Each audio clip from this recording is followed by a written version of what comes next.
About 5 months into my time interrogating at Abu Ghraib, I had completed about 100 combat interrogations. Overwhelmingly, over 95% of those people were like taxi drivers, young fathers, local laborers, imams, veterans of previous Iraqi wars, not terrorists, not insurgents. And after that time of 5 months worth of interrogating, I finally interrogated a man who was a self-declared jihadi. He was Saudi Arabian, came to Iraq specifically to fight jihad. And so part of me said, well, finally, I'm finally not, just dancing interrogatives with taxi drivers. I'm actually going to be talking to the real deal. And he had a pretty thick file. And all detainees that we interrogate have files that accompany them, so we know where they've been, who's interrogated them, what information has been gleaned. And the file said that essentially everything that had been learned, he had offered up voluntarily. I thought, what in the world kind of a person volunteers to the U.S. Army that you're a jihadi from Saudi Arabia, you went through this entrance way, you stopped in this city with these arms caches. Who in the world does that? That's basically saying, I want to spend the rest of my life in prison. And because the going law was that if you were a threat to coalition forces, we had the right to kill or capture you.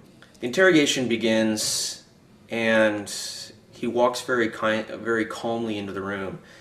And I didn't like the fact that he was being so polite.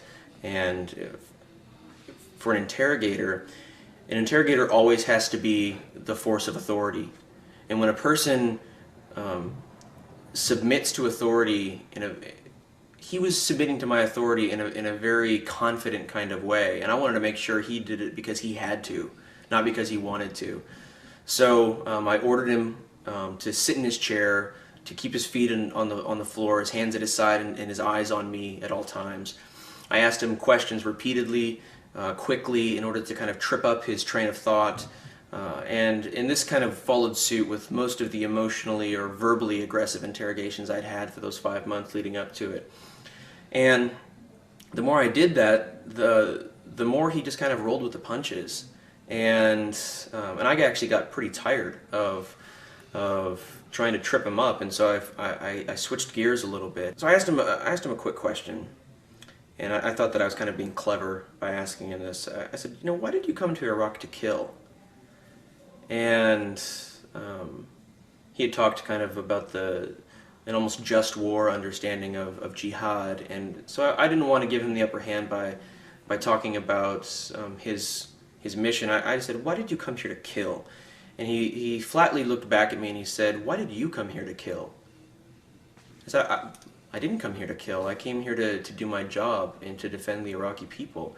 He said, if you're kind of a strange man, if the military, if the U.S. didn't want people to be killed, they would have sent someone else, not soldiers. Soldiers are sent when people need to be killed. And I said, well, I have a duty to my country, and I'm fulfilling that duty. And somehow the conversation switched gears again, and we started talking about ethics and the cycle of vengeance, and the fact that he had come to Iraq under the Muslim understanding of jihad, and his understanding of jihad is that it's the duty of Muslims to protect Muslim lands when they are invaded by a foreign and non-Muslim army, and which was interesting because it kind of came back to the same sound I was raising over duty, that he came here because it was his duty to defend Muslim lands. And after we talked a little bit about this, he looked at me and he said again, you're a very strange man. You said earlier that you're a Christian, but you don't follow the teachings of Christ, to love your enemies, to pray for those who persecute you, to turn the other cheek. And I thought, well, this is kind of an ironic moment, Joshua. Here you are sitting across the table from a declared jihadist, and he's giving you a lesson on the Sermon on the Mount.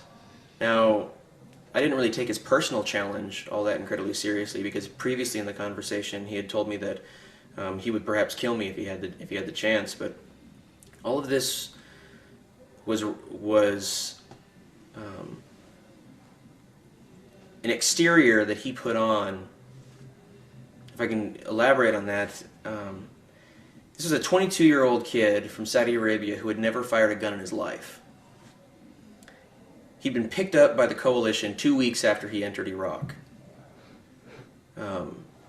And at the time, I was a 24-year-old kid from Iowa.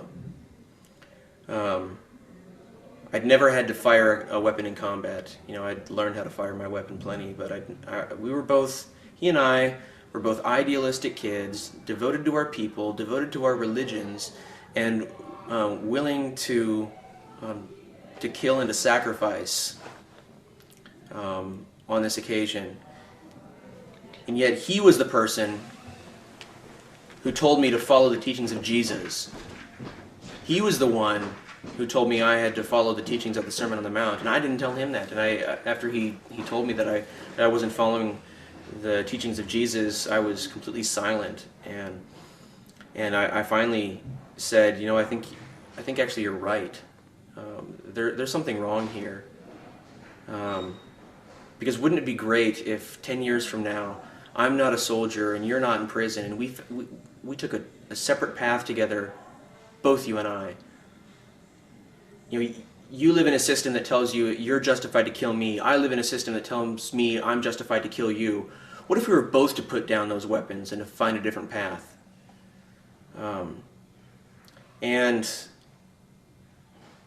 I realized at that point I had lost my objectivity as an interrogator, and I wasn't doing my job. The textbook definition of interrogation is to exploit the greatest amount of intelligence in the least amount of time. Certainly, I wasn't doing that any longer in the interrogation.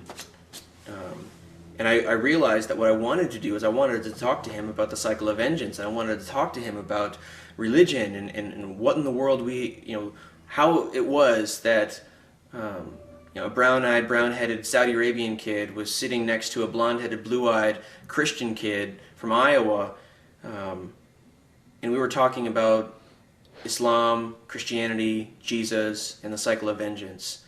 And but it was my duty to exploit him of his information. So I stopped the interrogation, and I went to my chain of command, and I said, I've lost my objectivity as an interrogator. If you want information from this guy, you're going to have to send somebody else in, because if I go back in that room, I'm going to see a 22-year-old kid who's looking for answers. And I didn't say this, but this was essentially what I meant. I'm a 24-year-old kid looking for answers, and I don't care to exploit him of his information. I want to talk to him man to man. I want to talk to him about the things that matter to him and to me. And that eventually crystallized for me the fact that I had to take off the uniform. I had to choose a different path. That I was submitting myself to a system that said, what's important is not who you are, but what you do. You need to do these things. But my identity as a Christian said that my value comes in my identification with Christ and my willingness to do things like lead by example. In that situation with the Saudi Arabian, I was supposed to have the answers. I was supposed to have the answers for him, and supposed to be able to say, I've taken a different path, and I'm living proof. But I couldn't have done those things because I was fulfilling a duty that gave me a different identity. And so I ended up applying for conscientious objection. When we came back to the States, I officially submitted my application, and I was discharged about 3 months later.